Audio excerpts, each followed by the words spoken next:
નમસ્તે વિદ્યાર્થી મિત્રો। નમસ્તે।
ધોરણ 7ના વિજ્ઞાન અને ટેકનોલોજીના વર્ગમાં આપનું સ્વાગત છે। મારું નામ પટેલની દિલીપ કુમાર, હું મલેકપુરથી આવું છું। હું સ્વામી વિવેકાનંદ સર્વોદય બેંક એજ્યુકેશન કોલેજનો પ્રશિક્ષણાર્થી છું। તમારું નામ શું છે? મારું નામ અર્ચના છે। તમારું નામ શું છે? મારું નામ પિંકી છે। તમે કયા ગામથી આવો છો? તમે કયા ગામથી આવો છો? તો વિદ્યાર્થી મિત્રો, આજે આપણે એક નવા એકમ વિશે અભ્યાસ કરીશું। તે પહેલાં એક પ્રયોગ દ્વારા તેને સમજીશું। અહીં આ મારી પાસે છોડ A અને છોડ B છે।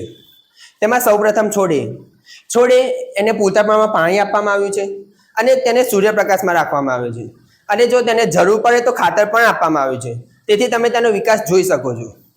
હવે છોડ B એવી જગ્યાથી લેવામાં આવ્યો છે કે જ્યાં પાણી, સૂર્યપ્રકાશ અને ખાતરનો અભાવ હતો, તેથી તેનો વિકાસ થયો નથી। હવે આ પરથી હું તમને કેટલાક પ્રશ્નો પૂછીશ, જેને જવાબ આવડે તેને હાથ ઊંચો કરી પૂરા વાક્યમાં જવાબ આપવાનો પ્રયત્ન કરવો। છોડ A અને છોડ B માં શું તફાવત છે? હા બોલો તમે। છોડ A ને જરૂર મુજબનું પાણી મળ્યું છે, પ્રકાશ મળ્યો છે, અને છોડ B માં પાણી નથી મળ્યું કે પ્રકાશ નથી મળ્યો। મનુષ્ય ઊર્જા શેમાંથી મેળવે છે? હા બોલો તમે। મનુષ્ય ઊર્જા ખોરાકમાંથી મેળવે છે। સરસ, બેસી જાઓ। જો આપણે 2 દિવસ સુધી ખોરાક ના લઈએ તો આપણા શરીરમાં શું ફેરફાર થાય છે? હા બોલો તમે। જો આપણે 2 દિવસ સુધી ખોરાક ન લઈએ તો આપણા શરીરમાં કમજોરી આવી જાય। સરસ, બેસી જાઓ। વનસ્પતિ માટે ખોરાકના કયા કયા માધ્યમો હોય છે? હા બોલો તમે। ખોરાક, પાણી અને પ્રકાશ। સરસ, બેસી જાઓ। આ બધા સ્ત્રોતો વનસ્પતિને શું પૂરું પાડે છે? હા બોલો તમે। આ બધા જ સ્ત્રોતો વનસ્પતિને પોષણ પૂરું પાડે છે। સરસ। તો વિદ્યાર્થી મિત્રો, આજે આપણે વનસ્પતિમાં પોષણ એકમનો અભ્યાસ કરીશું।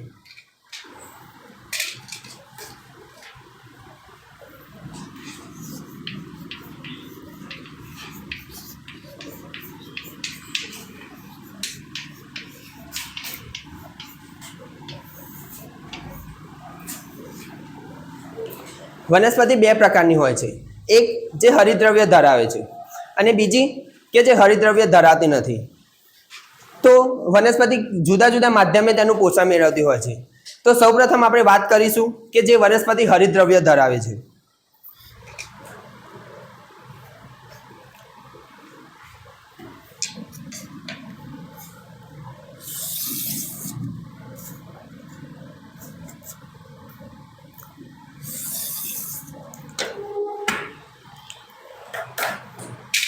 જે વનસ્પતિ હરિતદ્રવ્ય ધરાવે છે તે પ્રકાશ સંશ્લેષણની ક્રિયા દ્વારા પોતાનો ખોરાક મેળવતી હોય છે।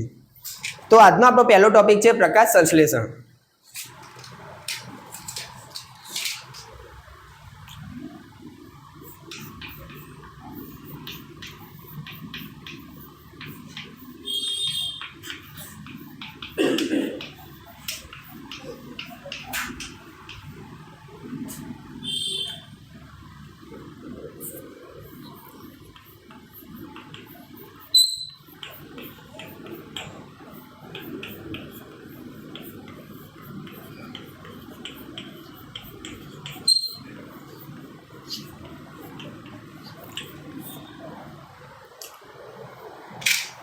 તમે અહીંયા ચાર્ટ દ્વારા જોઈ શકો છો કે વનસ્પતિમાં પ્રકાશ સંશ્લેષણ એ કુદરતી અને ખૂબ જ મહત્વપૂર્ણ ઘટના છે, જેમાં સૂર્યપ્રકાશની હાજરીમાં છોડ સૂર્યપ્રકાશની મદદથી પોતાનો ખોરાક જાતે બનાવતી હોય છે. વનસ્પતિ મૂળ દ્વારા જમીનમાંથી પાણી અને ખનિજ ક્ષારનું શોષણ કરતી હોય છે અને તેનું પરિવહન પર્ણ સુધી કરવામાં આવે છે. પર્ણ કે જેમાં નાના છિદ્ર જેવી રચના આવેલી હોય છે, જેને પર્ણરંધ્ર કહેવામાં આવે છે. પર્ણરંધ્ર દ્વારા વનસ્પતિ વાતાવરણમાંથી કાર્બન ડાયોક્સાઇડનો સ્વીકાર કરતી હોય છે અને તેમાં લીલું રંજક દ્રવ્ય પણ આવેલું હોય છે કે જેને હરિતદ્રવ્ય કહેવાય છે. આ હરિતદ્રવ્ય વનસ્પતિને સૂર્યપ્રકાશની હાજરીમાં ઉર્જા શોષવામાં મદદરૂપ થાય છે. આ શોષાયેલી ઉર્જા દ્વારા વનસ્પતિ જે પહેલાં પાણી શોષ્યું હતું અને કાર્બન ડાયોક્સાઇડનું શોષણ કર્યું હતું તેના દ્વારા તે ખોરાક બનાવતી હોય છે. આમ પ્રકાશ સંશ્લેષણ એ સૂર્યપ્રકાશની હાજરીમાં થતું હોવાથી અને તેમાં ખોરાકનો સંચય થતો હોવાથી આને પ્રકાશ સંશ્લેષણ કહેવાય છે. પ્રકાશ સંશ્લેષણ માટે આવશ્યક ઘટક હરિતદ્રવ્ય, કાર્બન ડાયોક્સાઇડ, પાણી અને ખનિજ ક્ષારો હોય છે.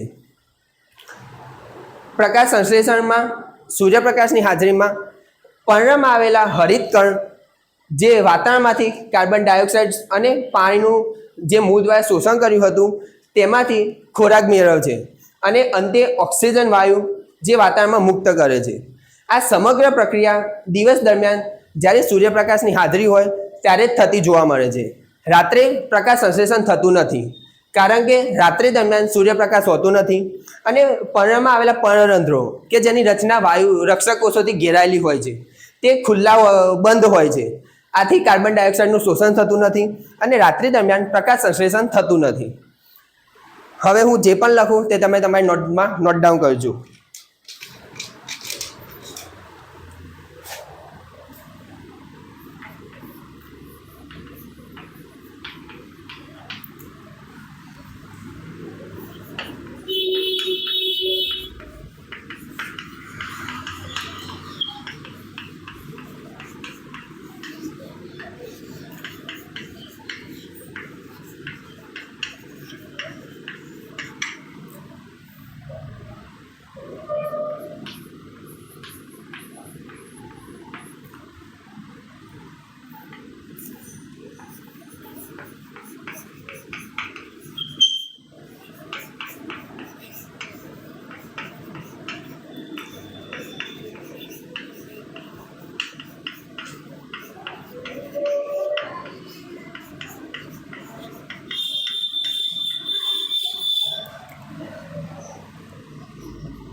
લખાઈ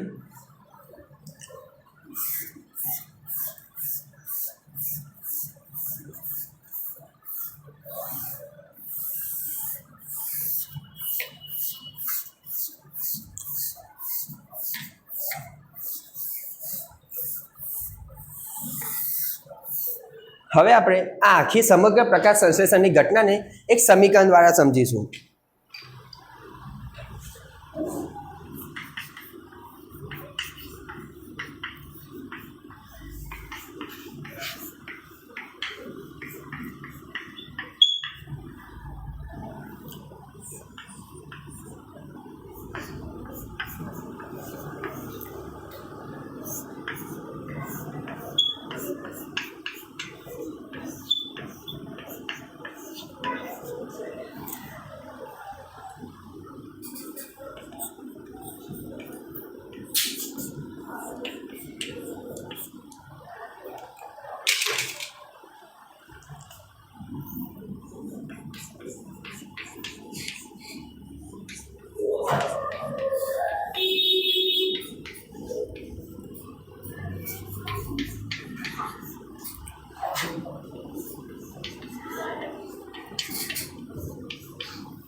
તેમાં CO2 કાર્બન ડાયોક્સાઇડ પ્લસ પાણી સૂર્યપ્રકાશની હાજરીમાં તે C6H12O6 ગ્લુકોઝ કે જે કાર્બોદિત પદાર્થ છે, જે વનસ્પતિ પોતાનો ખોરાક, આ વનસ્પતિનો ખોરાક છે, કે જે આ ગ્લુકોઝ વનસ્પતિ પોતાની દેહધાર્મિક ક્રિયાઓ જેવી કે તેનું પાણીનું પરિવહન કરવું, મૂળ દ્વારા પાણીનું શોષણ કરવું, પરલ બાષ્પોત્સર્જન કરવું, તેમાં તેની ઉપયોગ કરે છે. અને ઓક્સિજન કે જે ઓક્સિજન વાતાવરણમાં મુક્ત કરે છે.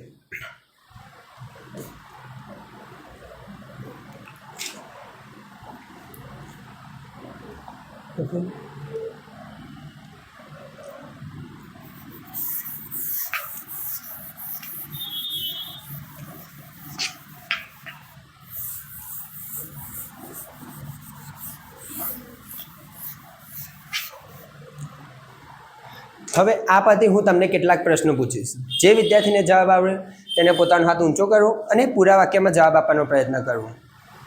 વનસ્પતિ પાણી અને ખરીચાનું શોષણ શેના દ્વારા કરે છે? હા બોલો તમે. વનસ્પતિ પાણી અને ખનિજ ક્ષારનું શોષણ મૂળ દ્વારા. સરસ, બેસી જાઓ.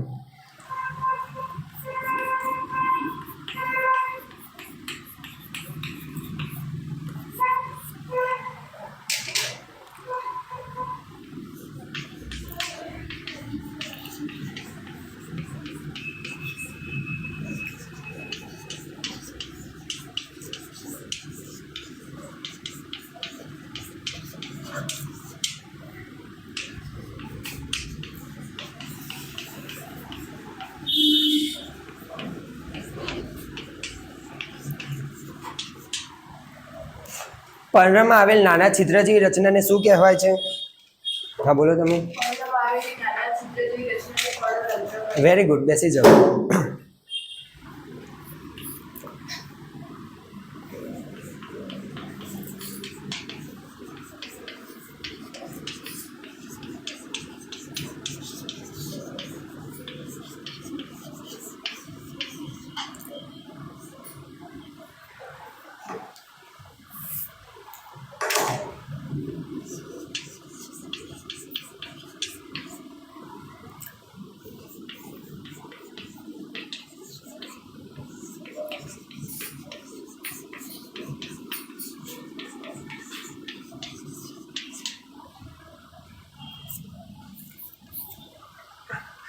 પ્રકાશ સંશ્લેષણની પ્રક્રિયા દરમિયાન વનસ્પતિ વાતાવરણમાંથી કયો વાયુ લે છે? હા બોલો તમે. પ્રકાશ સંશ્લેષણની પ્રક્રિયા દરમિયાન વનસ્પતિ વાતાવરણમાંથી કાર્બન ડાયોક્સાઇડ લે છે. સરસ, બેસી જાઓ.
આ તો વાત થઈ કે જે વનસ્પતિ હરિતદ્રવ્ય ધરાવે છે. હવે જે વનસ્પતિ હરિતદ્રવ્ય ધરાવતી નથી તે તેનું પોષણ કેવી રીતે મેળવતી હશે? હવે આગળ આપણે એનો અભ્યાસ કરીશું.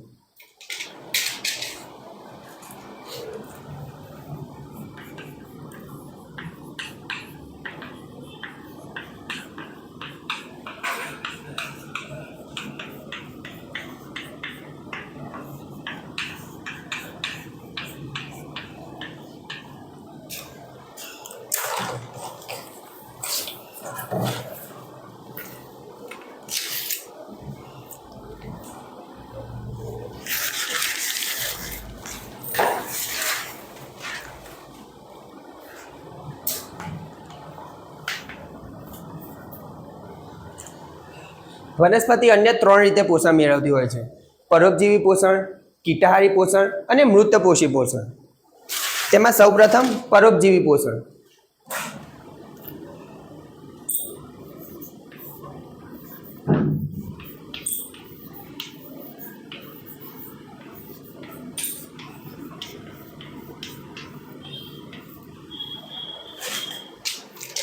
એવી વનસ્પતિ કે જે પોતાનો ખોરાક જાતે બનાવતી નથી, તે ખોરાક માટે બીજી વનસ્પતિ પર આધાર રાખે છે. આ પ્રકારના પોષણને પરોપજીવી પોષણ કહેવાય છે. અને આવી વનસ્પતિને પરોપજીવી વનસ્પતિ કહેવામાં આવે છે. ઉદાહરણ તરીકે અમરવેલ.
ઉદાહરણ તરીકે અમરવેલ.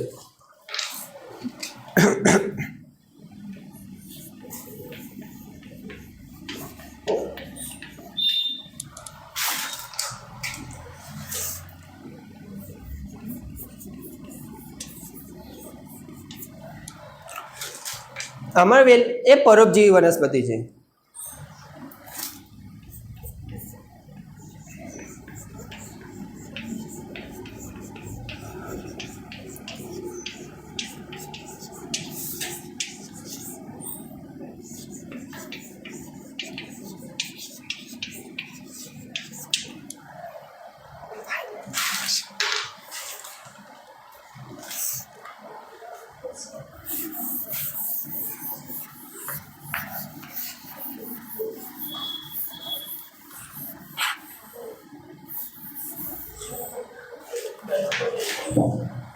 હવે બીજો પોષણનો પ્રકાર છે કીટાહારી પોષણ.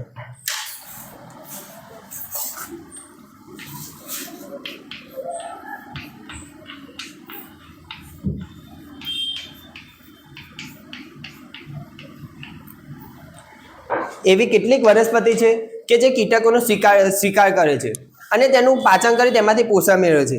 આવા પ્રકારના પોષણને કીટાહારી પોષણ કહેવાય છે. અને આવી વનસ્પતિને કીટાહારી વનસ્પતિ કહેવામાં આવે છે.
હવે છેલ્લો પ્રકાર છે મૃતપોષી પોષણ.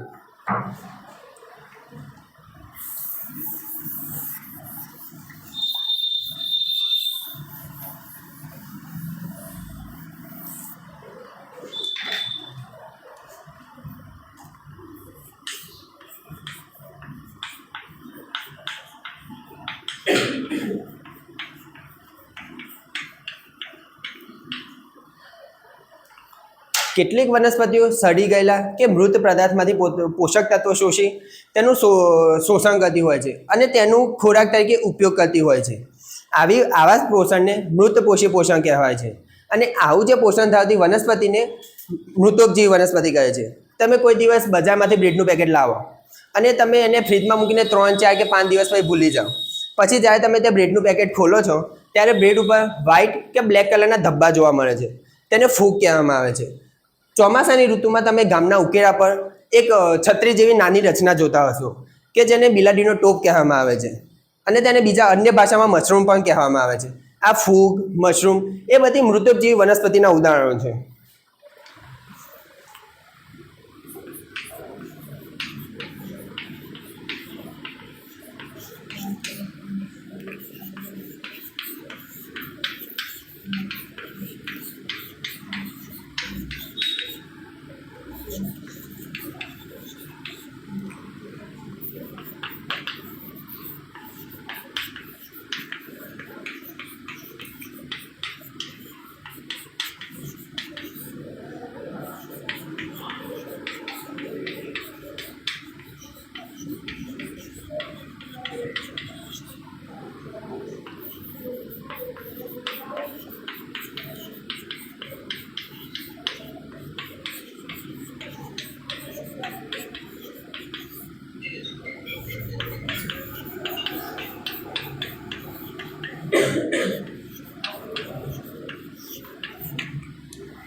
હવે આ પદે હું તમને કેટલાક પ્રશ્નો પૂછીશ. જે વિદ્યાર્થીને જવાબ આવે તેને પોતાનો હાથ ઊંચો કરવો અને પૂરા વાક્યમાં જવાબ આપવાનો પ્રયત્ન કરવો.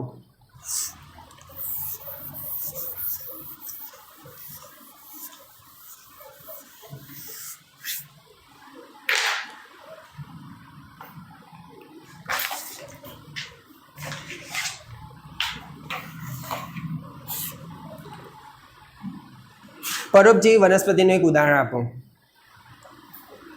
હા બોલો તમે. સરસ, બેસી જાઓ. મૃત પોષી પોષણ મેળવતી વનસ્પતિને કેવી વનસ્પતિ કહેવાય છે? હા બોલો તમે. સરસ, બેસી જાઓ. કીટાહારી વનસ્પતિનું એક ઉદાહરણ આપો. હા બોલો તમે. નાઇસ, બેસી જાઓ. હવે આ એકમને અનુરૂપ આપણે એક મૂલ્યાંકન કસોટી લઈશું.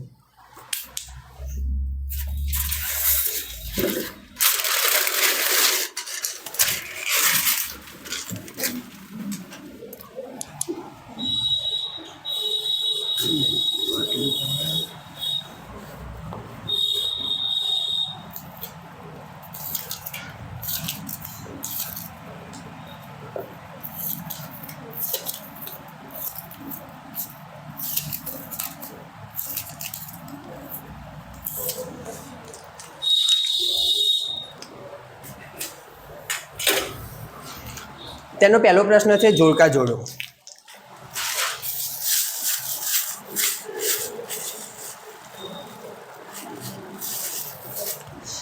આ મારી પાસે ઓપ્શન છે, જેને આવડે પહેલા પ્રશ્નમાં જે આવે તે તમારે અહીંયાથી લઈને ત્યાં લગાવી દેવાનું.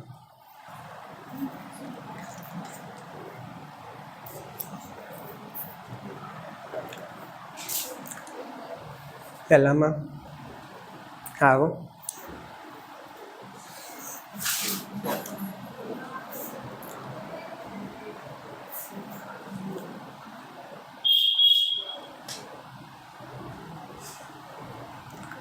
બીજામાં આવો.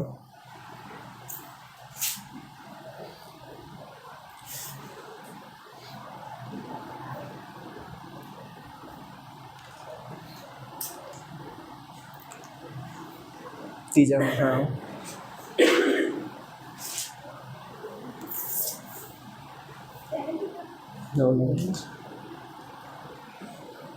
ચોથામાં આવો.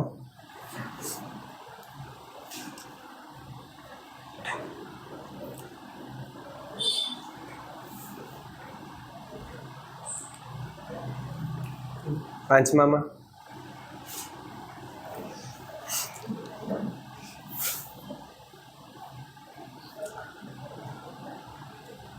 સરસ. હવે બીજો પ્રશ્ન છે.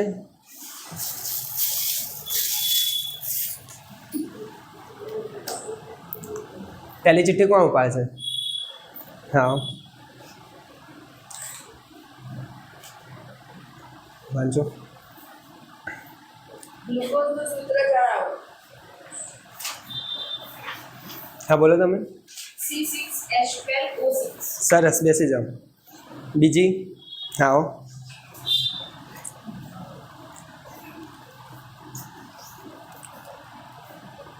પ્રકાશ સંશ્લેષણની પ્રક્રિયામાં વનસ્પતિ વાતાવરણમાં કયો વાયુ મુક્ત કરે છે? હા બોલો તમે.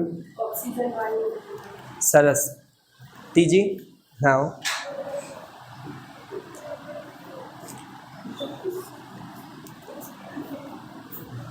વનસ્પતિનું રસોડું કોને કહેવાય છે? હા બોલો. વનસ્પતિનું રસોડું કોણ છે? ચોથી આવો.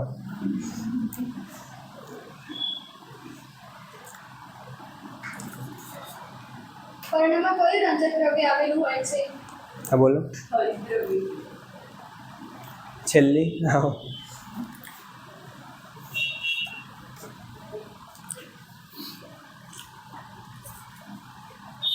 મૃતક જેવી વનસ્પતિના કોઈ પણ બે ઉદાહરણો.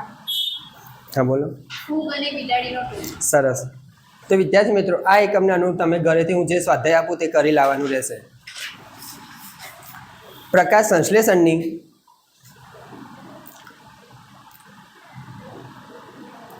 આકૃતિ સહ ટૂંક નોટ લખી લાવવી.